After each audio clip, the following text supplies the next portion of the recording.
যন্ত্রদানব। At the stroke of the midnight hour, when the world sleeps, India will awake to life and freedom. Jawaharlal Nehru की आवाज़ constituent assembly में गूंज रही थी और वहाँ से मीलों दूर कत्लेआम के बीच दो मुल्कों के नासूरों से पीप बह रही थी। हिंसा की लौ ने हर गली, गांव और शहर को अपने साए में ले लिया था। आज़ादी की परचम तले उन हैवानियत के किस्सों को अगर भुलाना चाहो फिर भी विफल ही रहोगे। कुछ रोज़ पहले ही स्वतंत्रता दिवस के अवसर पे भारत झूम उठा था।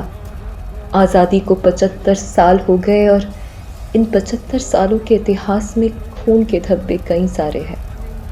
आज ऐसे ही एक किस्से पर जो आधारित है सादत हसन मंटो द्वारा लिखे गए ठंडा गोश्त पे हम पेश करने जा रहे हैं हमारी आज की कहानी राजसी रंजिश।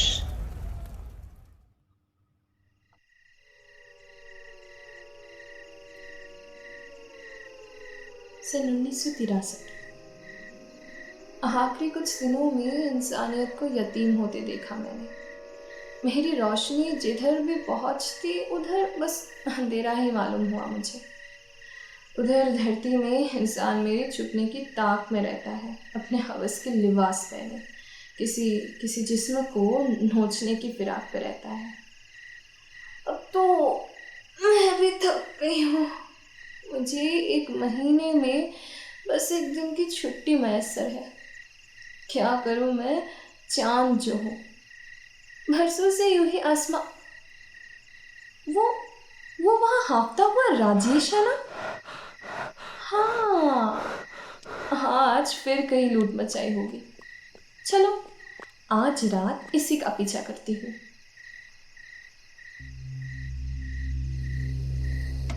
कुछ देर गलियों में भटकने के बाद राजेश एक होटल में घुस जाता है। खैर शुक्र है आज किसी की पगड़ी नहीं जलाई। मैंने सिर्फ फिरा ही रही थी कि उसी एक होटल के एक खिड़की से मुझे राजेश दिखा। उस कमरे में उसके साथ प्रीत भी मौजूद थी। प्रीत पलंग पे थी और राजेश हाथ में किरपान लिए बुद्ध बन एक कोने में खड़ा था। खामोशी मानो उस कमरे में शोर मचाने लगी थी। चंद और लम्हे जब ऐसे गुजर गए तो प्रीत छलक पड़ी। राजेश के किरपान थामे हाथ भी अब कांपने लगे थे। प्रीत भरे भरे हाथ पैर वाली औरत थी। अपनी तेज तेज आंखों को नचाकर उसने कहा, राजेश सैया, ये किरपान कहाँ मिली? राजेश ने फिर भी गर्दन न उठाया। कोई जवाब न मिलने पर फिर प्रीत बोली, राजेश, अच्छा किरपान छोड़, ये बता रहा कहाँ तो इतने दिन?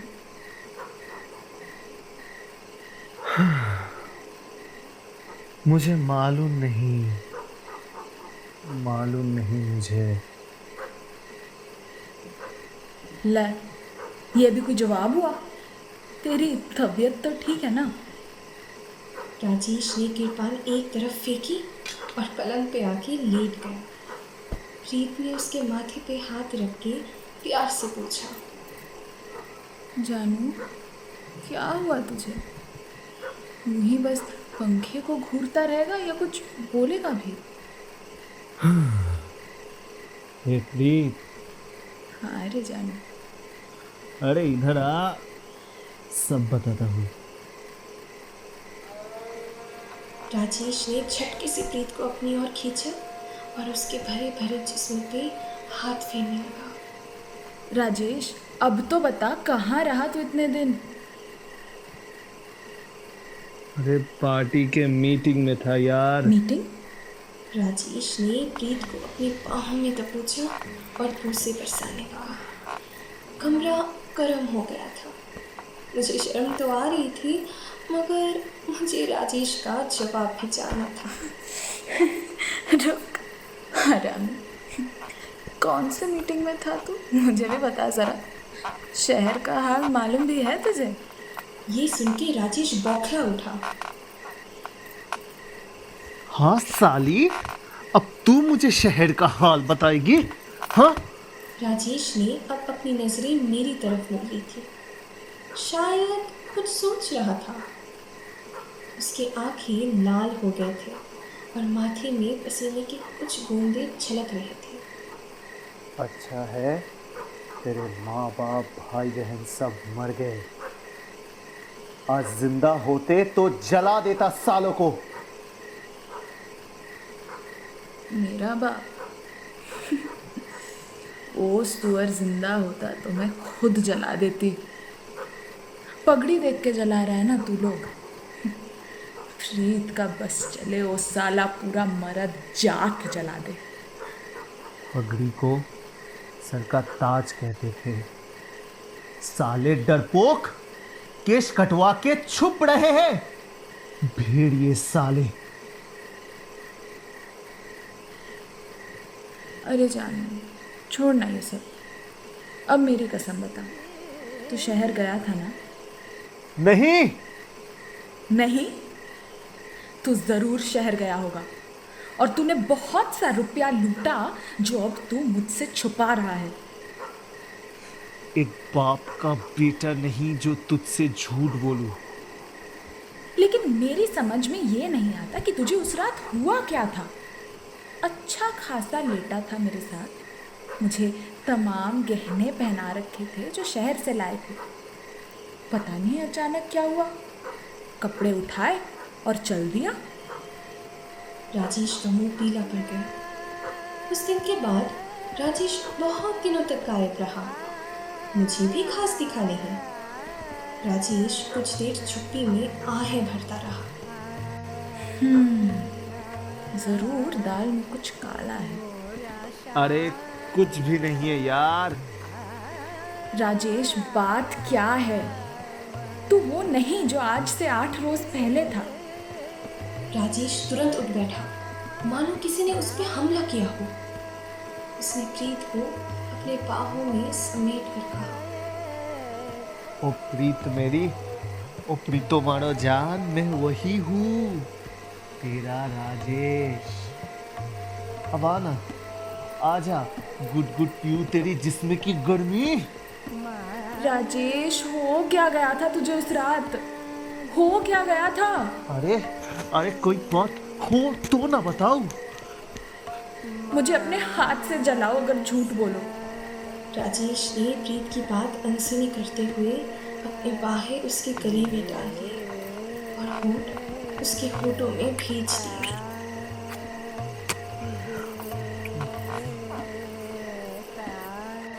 चल आजा ना, एक बाजी ताश की हो जाए। चल दफनो। राजेश ने उसे टटोलना शुरू किया। प्रीत एकदम पिघल गई। राजेश ने अपना कुर्ता उतारकर एक तरफ फेंक दिया। राजेश और प्रीत की अंदर की गर्माहट बढ़ती ही जा रही थी। ऐसा लग रहा था राजेश अब खुद को रोक ही नहीं पाएगा। ए प्रीतो, कसम से बड़ी करारी औरत है रे तू। हाँ, और तू एक नंबर का जालिम।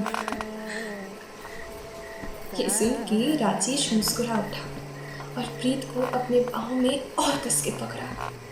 प्रीत तेज आंच पर चढ़ी हुई हांडी की तरह उबलने लगी, मगर राजेश इन तमाम हिलों के बावजूद अपने में हरारा पैदा न कर सका। अपने सारे गुर और दाव उसने लगा लिए, मगर वो कामयाब न हुआ। प्रीत ने अब तंग आके कहा, राजेश काफी फेंट चुका तू, अब तो पत्ता फेंक। ये सुन के ही राजेश के हाथों से मानो ताश की सारी पत्ती नीचे फिसल गई। वो हाफता हुआ प्रीत के पहलू में लेट गया। प्रीत ने उसे गरमाने की बहुत कोशिश की, मगर कामयाब न रही। प्रीत पलंग से उतरकर पासी परा चादर ओढ़कर नथुने फुलाकर बोली, राजेश अब बोल साले, तू कहाँ था इतने दिन? कौन है वो हरामी जिसके पास तू इतने दिन रहा और जिसने तुझे निचोड़ डाला है? कोई नहीं। साले मैं पूछती हूँ, कौन है वो चुड़ैल? कौन है वो?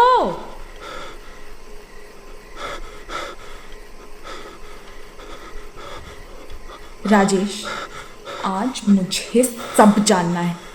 खा कसम और कह कि इसके पीछे कोई औरत नहीं।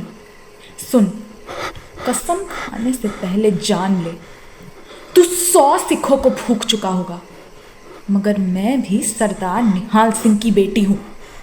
टिक्का टिक्का बोटी कर दूंगी अगर तूने झूठ बोला।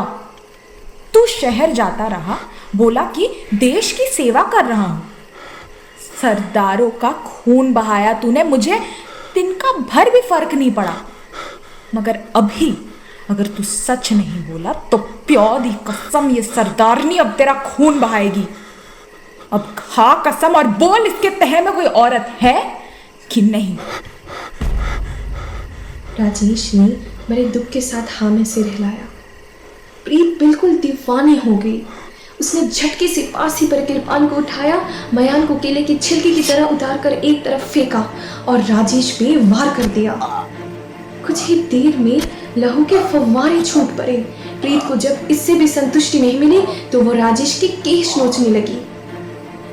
कमीने, आज तो मैं तुझे मार ही दूंगी। राजेश थोड़ी देर बाद गिड़गिड़ाया और कमजोर आवाज में कहा,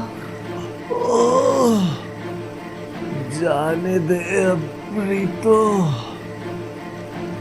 अब जाने दे। ओए प्रीत मेरी जान।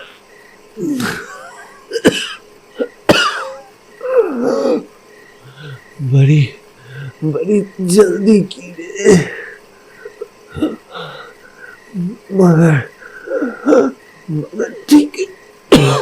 मगर ठीक है। तू ये बता कि वो है कौन? तेरी माँ? मैं 6 सरदारों का कत्ल कर चुका हूँ। इसी कृपान से। कहानी बनाना बंद कर। मैं पूछती हूँ, कौन है वो हरामी औरत? गाली ना दे उसे,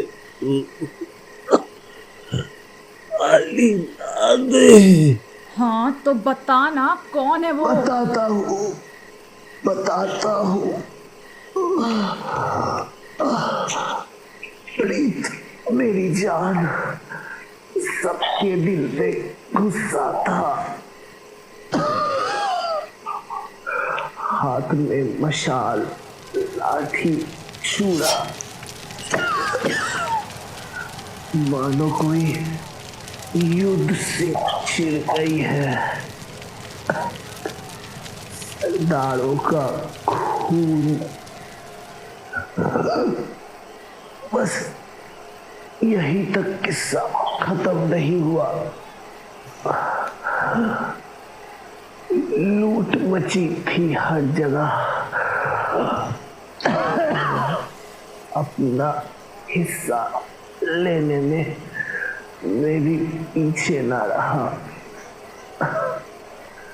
गहने पैसे जो मिले वो मैंने तुझे दे दिए, लेकिन एक बात तुझे नहीं बताई मैंने। कौन सी बात?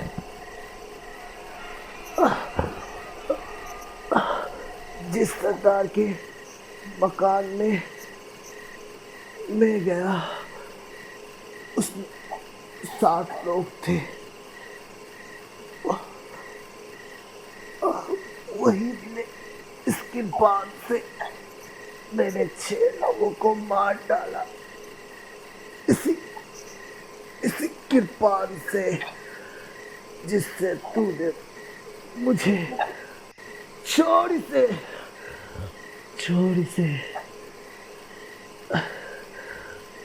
एक लड़की थी, बड़ी सुंदर।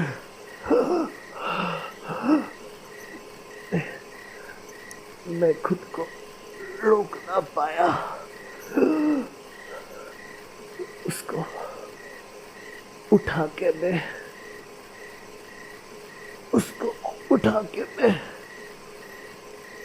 साथ ले आया। क्या कहूँ मैं तुझसे,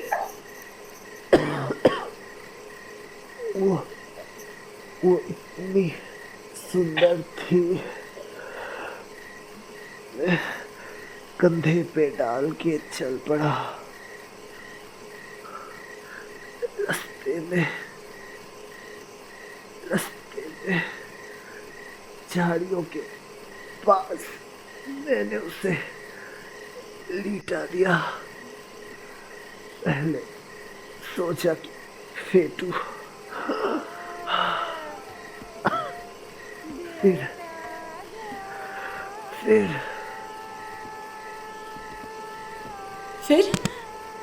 मैंने पत्ता फेंका, लेकिन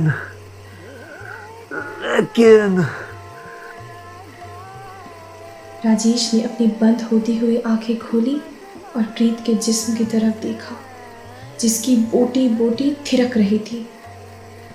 फिर राजेश, फिर क्या हुआ? वो मरी हुई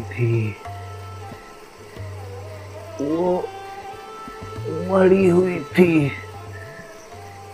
लाश थी, बिल्कुल ठंडा गोश्त। मरी हुई थी, लाश थी, बिल्कुल ठंडा गोश्त।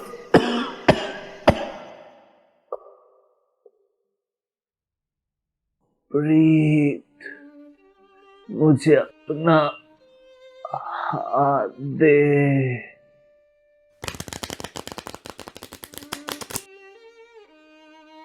प्रीत ने अपना हाथ राजेश के हाथ पे रखा, जो बर्फ से भी ज्यादा ठंडा था।